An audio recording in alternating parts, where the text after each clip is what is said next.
Hey everybody, Jordan Norell here. Internet is down at my house, so this video will be coming out a day or two late. And today I want to talk about something that Brendan Marotta has mentioned before, which I think is really important, which is how willing we are to let ourselves feel certain feelings around circumcision. Because it's really important, because if we don't allow ourselves to feel certain feelings and just sort of push certain things away, those feelings don't just go away, they just kind of get buried deeper inside us. They often build up and leak out in other ways. And so it's really important to have a conscious relationship with those feelings and to deal with them in a intelligent way. And we're just not trained that, unfortunately, in our culture. We don't have any kind of psychoeducation that tells us what to do with our emotions, especially really difficult emotions like the ones that often come up around circumcision. Often men feel extreme rage at what was taken from them, extreme grief for what was lost, a lot of jealousy or envy of intact partners or intact friends or other people in the world. A lot of anger at certain individuals, and so many more emotions, a whole range of really pretty horrific emotions. And so it's really important to know not just that we need to feel these emotions, because just saying feel the emotions can almost be just as harmful, or sometimes even more harmful, than trying to push them down or trying to get away from them. And that can actually be an effective strategy sometimes, to try to just not feel the emotions, not think about it, can be sometimes more effective than letting yourself just feel it without any censor. And so what I want to recommend is that if you do feel them, if you do allow yourself to feel these emotions and to let these thoughts and images and this understanding of what circumcision is and the harm that it causes, if you let that all enter your mind and enter your experience, what it's wise to do, and this comes from, a lot of it comes from Peter Levine and his work. You can read Waking the Tiger. It's a very good book on circumcision, or on trauma generally, not circumcision specifically. But what he recommends is what he calls titration, which is where you feel an emotion a little bit at a time. So for example, if you have rage coming up, you wouldn't just try to feel that all at once, and you wouldn't just push it all away either. You may start by finding what's a comfortable, the most comfortable feeling in your body. Take some deep breaths and just pay attention to where in your body feels the most safe, the most comfortable, the most at ease. Often if you're in a sort of traumatized state, it's not going to be a lot of your body, but you can find the one part that's the most comfortable and the most at ease in your body, wherever that is, and focus your attention there and just rest there for a minute.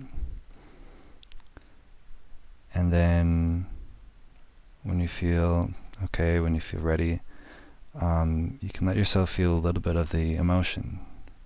Let yourself feel just 1%, say, of that rage, and go from that comfortable place to where the rage is in your experience, and just feel a teeny drop of that, just 1%. And feel that, and just breathe and try to stay as calm as you can. And then go back into the comfortable spot again. You can scan again to see where that is in your body and go back there again. And if that's too much, you can do even less. You can, just go 0.5% of that rage. Feel as little of it as you need to, where you don't feel overpowered by it or too triggered by it. And then if you can start to feel comfortable just feeling 1% of that rage after going in and out of it a couple times, then you can go and start to feel 2% of it. And just over time, and this takes a lot of time, it takes a lot of investment in wanting yourself to heal emotionally, and it's worth it. I promise. There's nothing more worth it in the world. I've grown a lot throughout my life. I love personal growth, and nothing has ever been as radical as healing from circumcision trauma. I'm not even close. It's such an amazing difference from before I started to heal this and after. And this is just one method, by the way. There's lots of other things you can do as well that help, but feeling emotions is a very essential one. And gradually over time, you can eventually allow yourself to feel 100% of an emotion and feel it as strongly as you can even, and feel completely safe and okay feeling these very awful emotions, and eventually the emotions themselves start to decrease and not be as strong. You'll notice even after doing this once, even if you can only feel 1% of the emotion and feel safe, and if you just do that in and out for say half an hour, you'll notice for the rest of the day you'll feel so much better, probably better than you've felt in a long time if you have a lot of trauma from circumcision. So, and you can just do half an hour a day. If you want, you can do longer. You could do a couple hours one day and then wait a week and do it again. You can kind of do whatever schedule feels comfortable with you, but it takes time. It'll take a couple months of doing this or of doing other things. Writing is really effective. Just writing about it, writing about your feelings and emotions. I'll go more into detail on that in another video, because there's specific ways of kind of doing it that are more helpful than others.